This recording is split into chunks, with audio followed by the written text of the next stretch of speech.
It's the 2nd of March and spring has sprung, meteorologically speaking, if in no other way. But as far as the markets are concerned, it's just more of the same. Want to know more? Keep watching. Hello, I'm David and this is Trading Today. Investors were really looking forward to waving off February, which had been a dismal month all round, especially for stock indices, which gave up a lot of their gains from January. In fact, the Dow is now down for the year.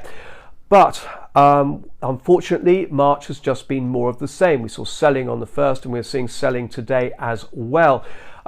It just seems that stock indices just can't find that area of support yet and sort of get any kind of meaningful uplift. Every time there's a rally, it gets sold into and it seems pretty relentless. Now, overnight, we had some positive news from Salesforce, beat on earnings per share, beat on revenues, and was up 15% ahead of the market open.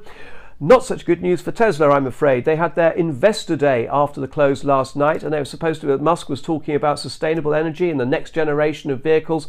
He didn't put any kind of details on these talks, though, and investors came away thinking, well, what was the point of that? Tesla stocks down around 8% in early trading. Now, yesterday, we also heard from some FOMC voting members. First up was Neil Kashkari. He said that he could quite easily see a 50 basis points rate rise at the March meeting, just as easily as a 25 basis point rate hike. So that was a little bit of bearish news for the market. And then on top of that, we had Raphael Bostic.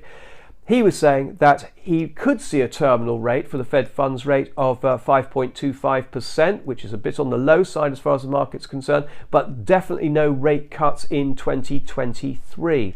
Now, if we look at the Fed funds futures, this is where the real money goes. This is the CME Fed Watch tool. This is what it's saying at the moment. They are pricing in a 25 basis points rate hike in March, another in May, another in June, and actually the probabilities are that there could be one in July as well. Put that all together and that would take rates up to 5.75%. That's the sort of highest prediction that we've had in a very long time indeed.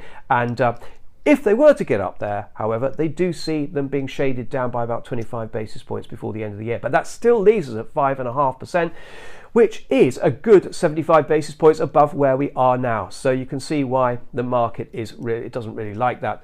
Treasury bonds also under pressure. I mentioned them yesterday. The yield again spiked up this morning to 4.08%. And that is actually a 3-month high, not the 2-month high that I said yesterday. So they're proving a little bit sticky and another reason why stocks are under pressure.